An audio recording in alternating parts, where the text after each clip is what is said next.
संभाल कर पंडित जी। ये दर्पण चमकाने वाला रसायन है, बहुत विषैला होता है ये। बहुत बहुत धन्यवाद पंडिताइन। अरे, इसमें धन्यवाद देने की क्या आवश्यकता है? बस यूं ही मन किया। अरे वहां देखिए, हो सकता है आपको वैसी चूड़ियां मिल जाए जैसा आप चाहती हैं। आइए।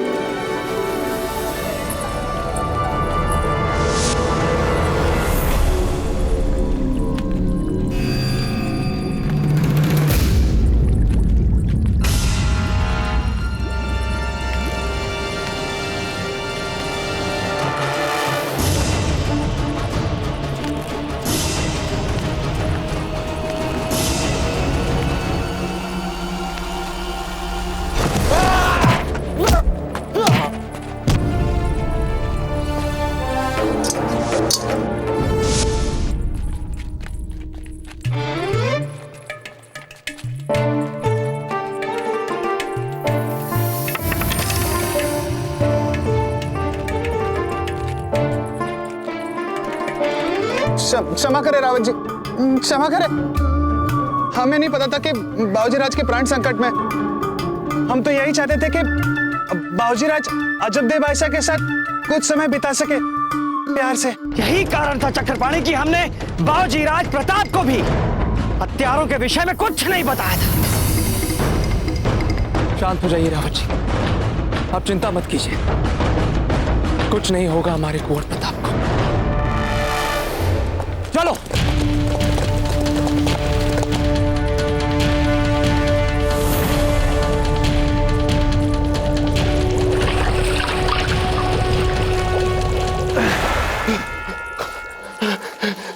कुछ ही देर में यह विषैला रसायन अपना असर दिखाना आरंभ करेगा और तुम्हें सीधे मृत्यु लोक पहुंचा देगा।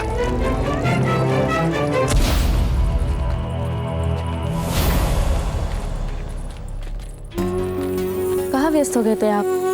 हम तो बस यहीं आपके पीछे पीछे थे। आप ही ना, कभी यहाँ कभी वहाँ। अरे वहां चलिए, आपको मनपसंद झुमके मिलेंगे, आपके कर्णफूल। आइए। ठीक है, जैसे पंडित जी की आज्ञा।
उत्तम घड़ा है।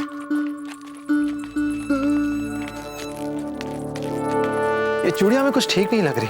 नहीं, आइए आगे चलते हैं, इधर चूड़ियां मिलेंगी आपको। आइए।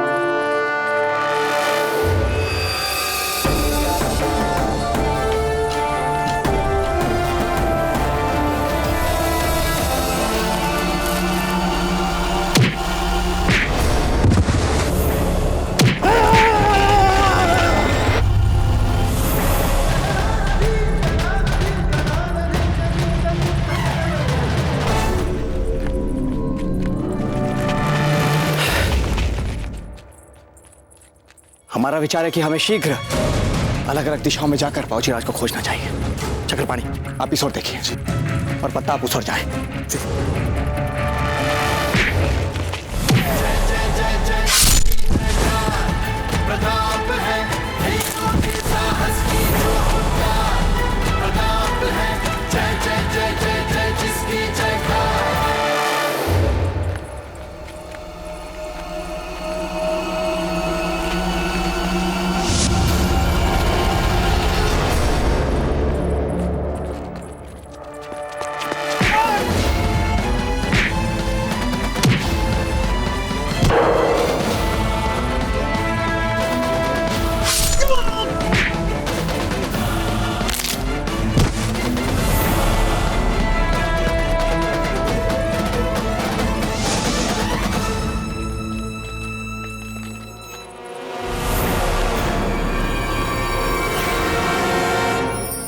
हम यहाँ हैं। पंडित जी, हमें लगता है आपको ये पायल भी खरीद लेनी चाहिए, आपके पैरों में बहुत सुंदर लगेगी। बहुत सुंदर है, पर आप बार बार कहाँ पर लुप्त हो जाते हैं? अरे पंडित है, राजकुमार तो है नहीं ना, मोल भाव तो करेंगे ही ना। आइए।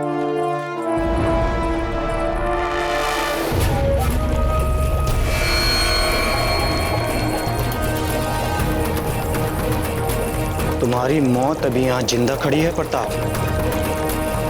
तुम्हें हमसे अब कोई नहीं बचा सकता।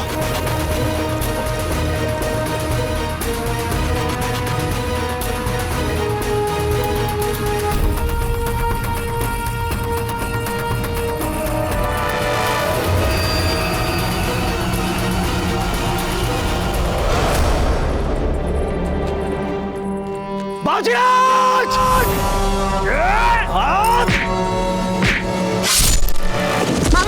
राज जी!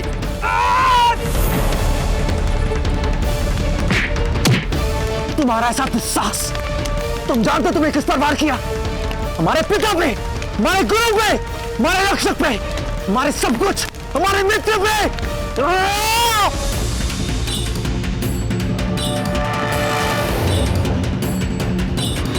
जिनको अब तक तुमने मारा वो तो ताली बेल थे, सीख रहे थे बेचारे अब तक मरना और मारना।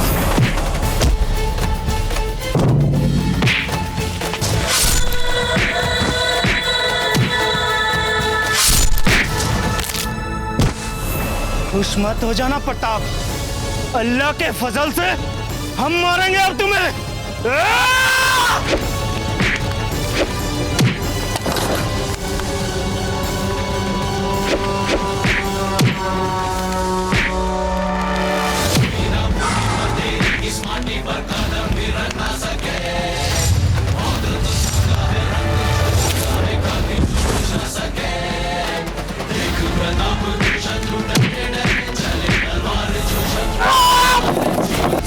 बाजीराज!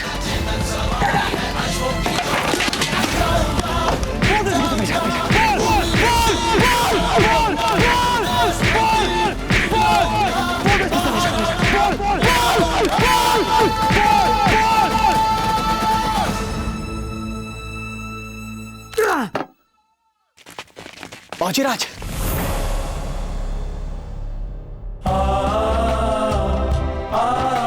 एक मिनट जी, आप ठीक तो है ना? बाजीराज, जिसे एक लिंग जी आप जैसा पुत्र दे, उसका भला कौन अहित कर सकता है?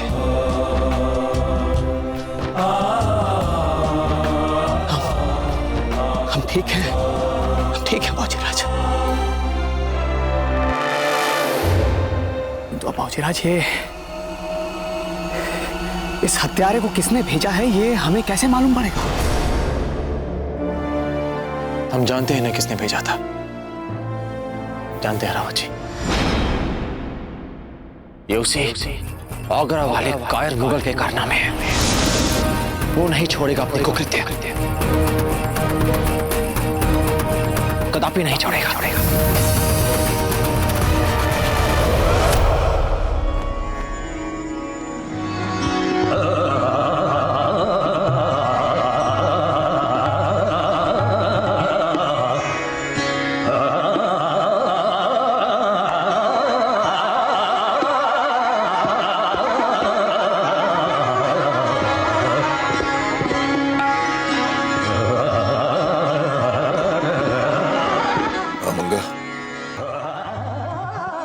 जब से शहंशाह को पता चला है कि पीर मोहम्मद हकीम खान से हाथ मिलाने में नाकाम हो गया है, हमारी जय तो एक ही लम्हे में तुम्हारे 2000 टुकड़े कर देगी।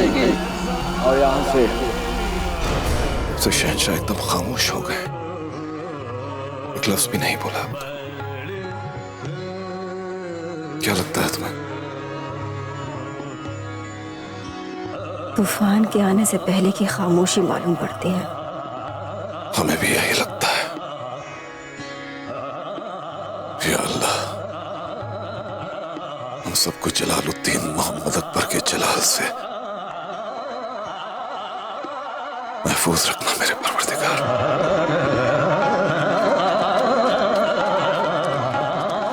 हुजूर, मुझे शहंशाह को एक अहम पैगाम देना है।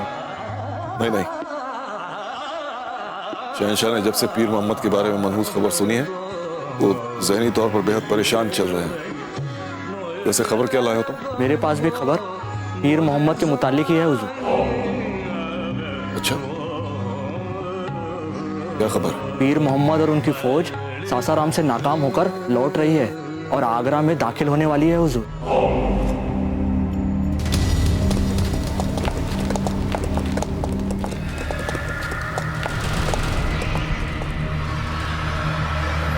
लगता है शहंशाह तक ये मनहूस खबर पहुंचाने की जिम्मेदारी भी हमें ही उठानी पड़ेगी। तौबा तौबा, अल्लाह आपको शहंशाह जलाल से महफूज रखे। हुजूर, रुक क्यों गए आप? मैं क्या, मेरा घोड़ा भी रुक गया। क्यों हुजूर? हिम्मत, इतनी हिम्मत कहां से लाए? ना ना, तौबा तौबा, इतनी हिम्मत नहीं हमें कि हम आगरा में कदम रखें। सोचो सोचो, अगर शहंशाह अकबर को पता चल गया तो क्या हश्र होगा हमारा। शहंशाह, शहंशाह, अगर आप चाहें तो हम इसी वक्त उस पीर मोहम्मद को शहर के खास दरवाजे में दाखिल होते ही गिरफ्तार कर लें। आप हुक्म कीजिए बस। ऐसा करने में आप पहले ही बहुत देर कर चुके हैं खान बाबा। अगर पीर मोहम्मद ने आगरा में कदम भी रख दिया तो हम इसी वक्त आपको मुगल सल्तनत का शहंशाह बना देंगे। क्या शहन, अब कहना क्या चाहते हैं शहंशाह?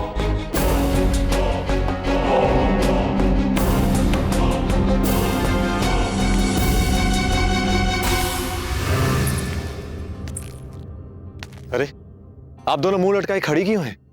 क्या बात है? दादा भाई, हमारी योजना के कारण ही आप अजबदे भाभी जी को हाट मेला दिखाने ले गए थे ना। हमें क्या पता था दादा भाई, इतनी गड़बड़ हो जाएगी। आपकी योजना से हमें बहुत आनंद मिला है। हमें एक दिन के लिए पंडित चक्रपाणी मिश्र बनने का अवसर मिला। खेल खेलने हमने हथियारों को मारा और सबसे अधिक लाभ आपकी भाभी जी को हुआ है। ये देखिए, सभी को हुआ ना लाभ।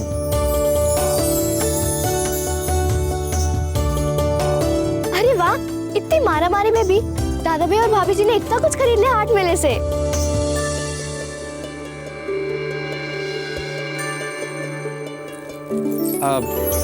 अब आप जाइए, पालकी में बैठिए, हम अभी आते हैं।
इस वक्त आगरा में घुसने का मतलब अपनी मौत को दावत देना है।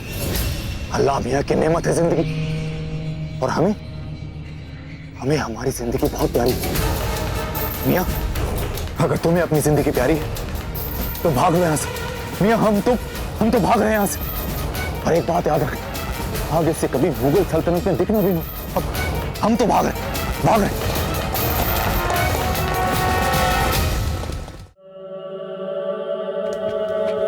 क्या खबर लाया था वो यार खान बाबा? अच्छा वो यही ना कि पीर मोहम्मद आगरा के दरवाजे तक भी नहीं आया, बाहर से ही भाग गया। जी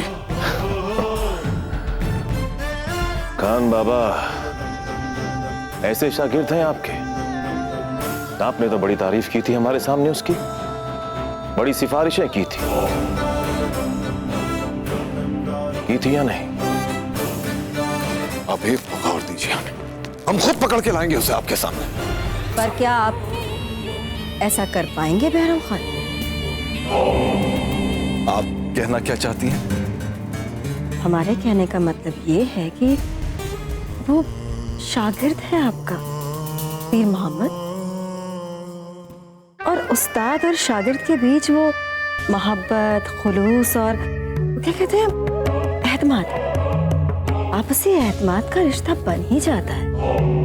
तो क्या ऐसे में आप उसके साथ सख्ती से पेश आ पाएंगे बहरम खान? खान बाबा,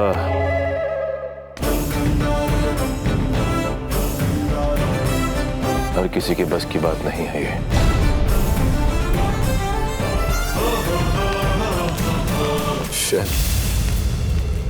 गलत नहीं कहा शहंशाह ने।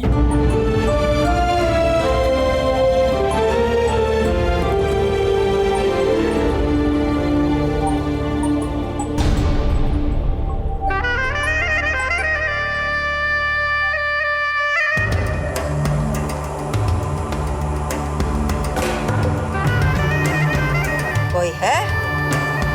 अरे कोई है? हुजूर, कान खोल के सुन लो, फौरन पता लगाओ कि पीर मोहम्मद कहाँ छुपा है। एक बार पकड़ में आ गया ना तो कसम खुदा की बहुत काम आएगा। वो जरूर अपनी जान बचाने के लिए कहीं छुप गया होगा। छुपा चाहे कहीं भी हो, रोने के लिए तो औरत की गोद में ही जाएगा ना। और औरत वो शय है जिसका पेट हमेशा मर्दों की बेशर्मी से लबरेज रहता है, और अगर वही औरत मर्दों की बेशर्मी का सच उगलने पे आ जाए तो महाशरे के तमाम मर्द नंगे हो जाए। तमाम कनीजों और औरतों में खबर फैला दी जाए कि पीर मोहम्मद जिस किसी के भी पास जाए हमें फौरन इत्तला की जाए। हुजूर,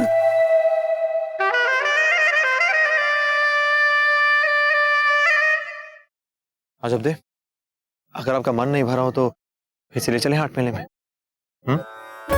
आपको क्या हमारा मन पत्थर का लगता है? हमारे पीठ पीछे आप जीवन और मृत्यु का खेल खेल रहे थे और आपने हमें भनक तक नहीं लगने दी। अगर आपको कुछ हो जाता तो हम क्या करते? अजब दे, इतने वर्षों से आपने केवल दुख ही दुख देखा है, और इतने वर्षों के बाद जब आपको खुलकर हंसने का अवसर मिला, जो मुस्कान इतनी कठिनाइयों के बाद आपके मुख पे आई, हम नहीं चाहते थे कि वो किसी चिंता या तनाव में डूब जाए। इसलिए हम चाहते थे कि आप हर चिंता, दुख, तनाव से मुक्त होकर आप हंसे, खिलखिलाएं, मेला देखें, चूड़ियां देखें, हाट देखें। बस आपकी खुशी चाहते थे हम।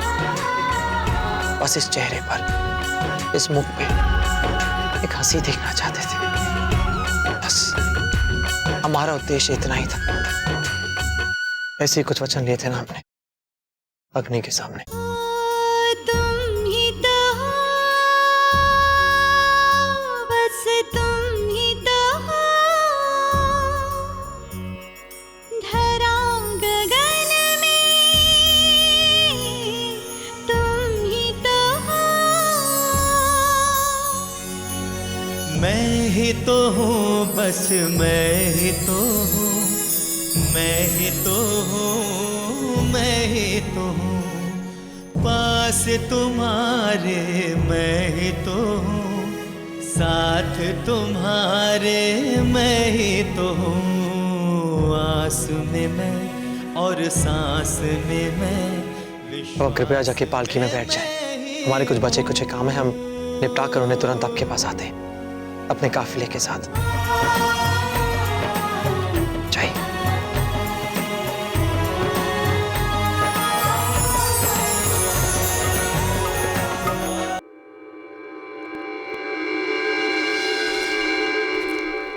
शीघ्र करिए। रावत जी, ये क्या कर रहे हैं आप?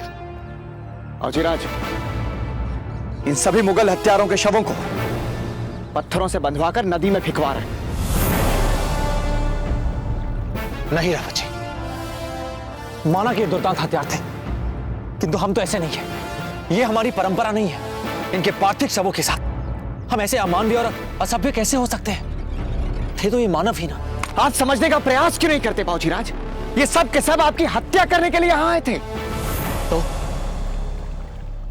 किया तो नहीं ना रावत जी? रावत जी ये मर चुके हैं। राजपूत निहत्तों पर वार नहीं करते, फिर ये तो शव है शव। मरने के बाद कैसा अपना कैसा पराया। हम तो शत्रुओं तक के शवों को सम्मान सहित अंतिम संस्कार करने के लिए विख्यात है ना। रावत जी, हम चाहते हैं कि धर्मानुसार पूरे सम्मान सहित इनका अंतिम संस्कार किया जाए। जी बाबूजीराज। हुजूर आला, जैसे ही उन शहीदों की लाशों को नदी में फेंका जाने वाला था, प्रताप ने अपने ही लोगों को ऐसा कुफ्र करने से रोका और पूरी इज्जत के साथ मौलवी को बुला के उन्हें बाकायदा दफनाया गया। जब तक उनकी खाके सुपुर्दगी मुकम्मल नहीं हुई और मौलवी साहब की आयतें चलती रही, प्रताप खुद वहां उनकी इज्जत में अपना सर झुकाए खड़े रहे। तक लिया।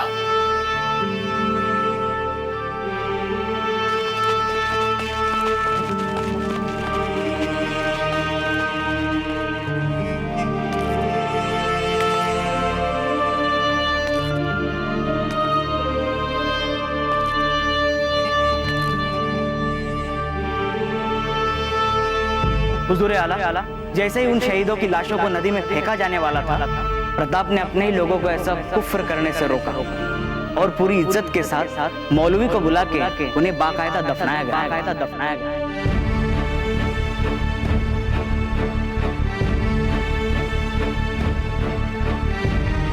आखिर कौन है इस दौर के बहादुरों से बहादुर, अजीमों से अजीम?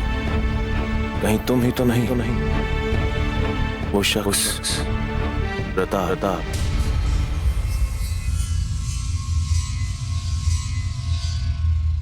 शहंशाह, एक बहुत बड़े फकीर हैं, पहाड़ों में रहते हैं। आलिम फाजिल लोग कहते हैं कि उनका कहा पत्थर की लकीर साबित होता है। हमारा मशवरा है कि आप एक दफा जाकर उनसे मिलकर आइए। हमारा दिल कहता है कि वो जरूर आप पर अपनी नजर इनायत करेंगे और मुस्तकबिल के लिए सही रास्ता बताएंगे।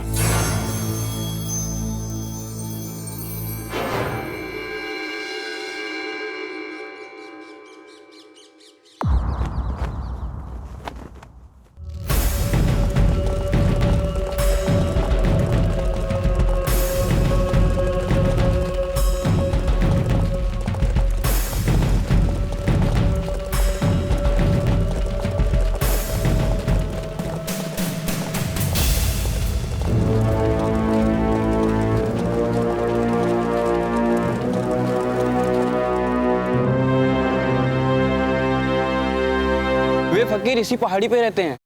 उनके दीदार के लिए हमें तो अब नंगे पांव जाना होगा हुजूर।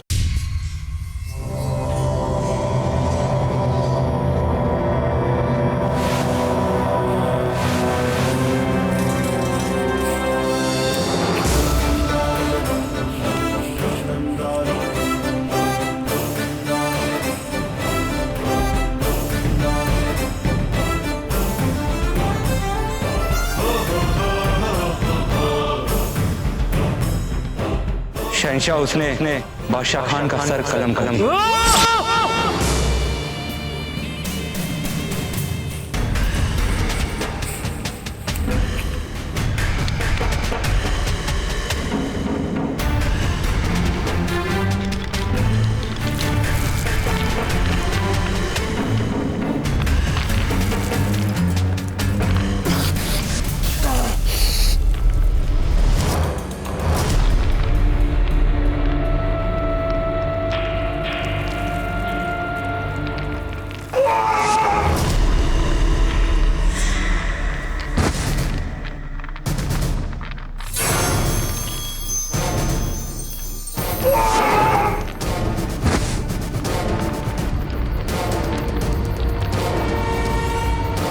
हुजूर, इस खड़ी पहाड़ी चढ़ाई को चढ़ पाना नामुमकिन सा लग रहा है।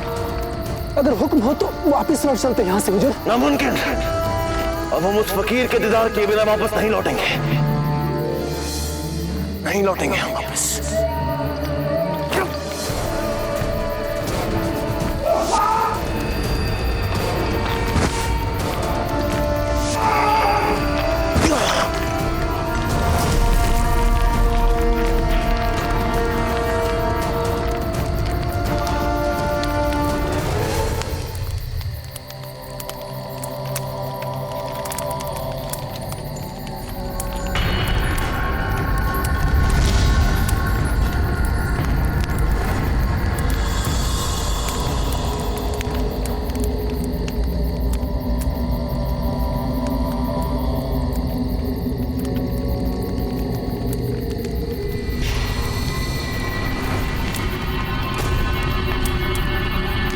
सलाम वालेकुम।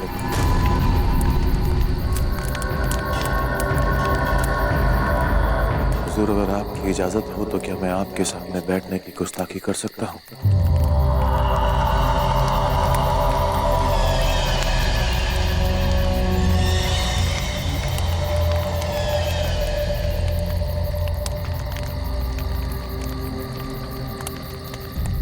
एक दुश्मन है तेरा,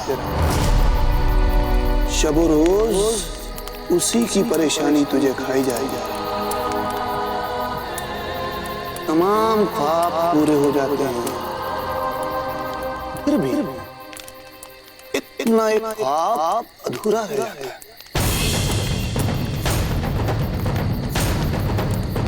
आप जानते हैं मैं कौन? तुझे पता है तू कौन है? इसकी मानी माने की तलाश में ही तो बैठे हैं इस बियाबान पहाड़ पे। हुजूर, आपकी इत्ला क्या की? मैं बादशाह हूं इस मुल्क का। बादशाह है तू? फिर क्यों भीख मांगने आया है इस फकीर के पास? बादशाह है तू महलों का, लेकिन देख इधर आते आते देख तू खुद को भिखारी बन चुका है।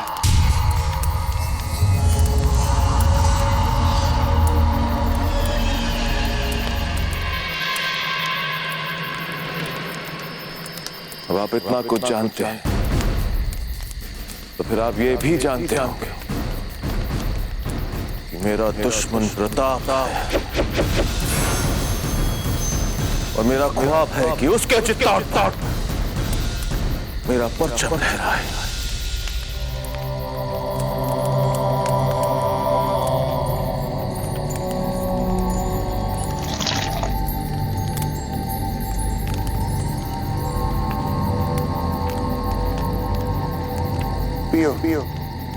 पियो, तुम्हें जरूरत है इसकी।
कौन हो तुम?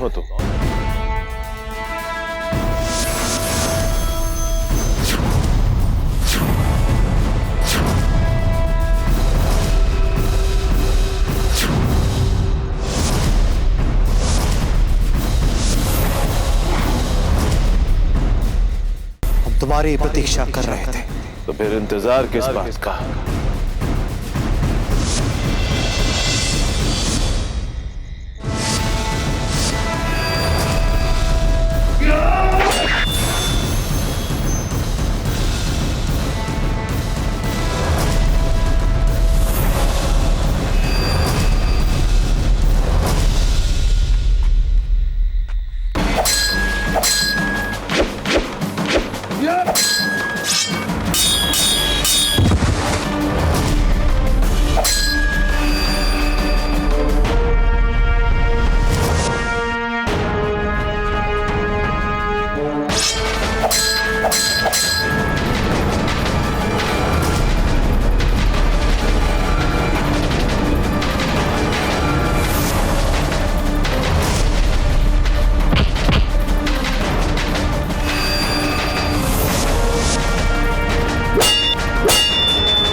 देख क्या रहे?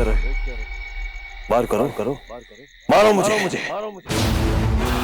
हम राजपूत हैं, निहत्तों पर वार नहीं करते।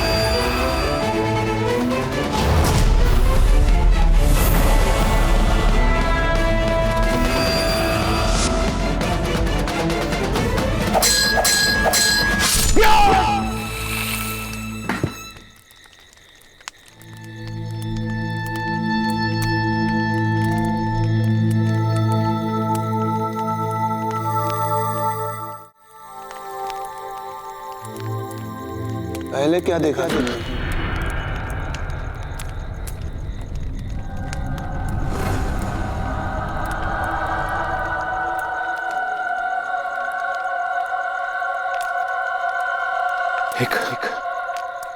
एक खतरनाक अजगर।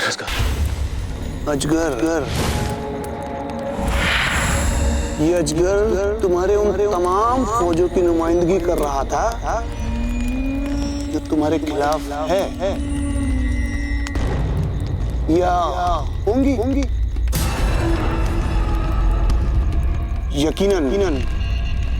यकीनन तुझसे कोई जीत नहीं सकता।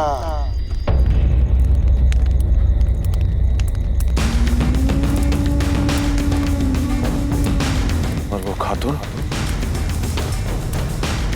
अब औरतों के मुतल्लिक हम फकीर क्या जाने, हम तो अल्लाह वाले हैं। वक्त के साथ साथ तो खुद जान जाएगा कि औरत क्या शय।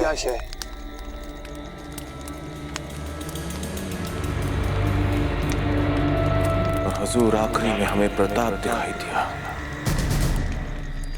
अपनी तलवार के साथ वो लड़ा मुझसे। बताइए पीरो मुर्शिद, कैसे मारूं मैं उस प्रताप को? कैसे लड़ूं मैं उससे? कैसे? एक इल्तिजा है मेरे आपसे, बताएं हुजूर, कैसे मारूं मैं प्रताप को? कैसे?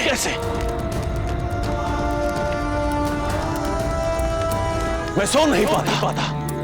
रात भर मुझे नींद नहीं आती। पूरी दुनिया पर फतेह कर चुका हूं मैं, पूरी दुनिया पर। ये प्रताप रात भर मुझे परेशान करता है।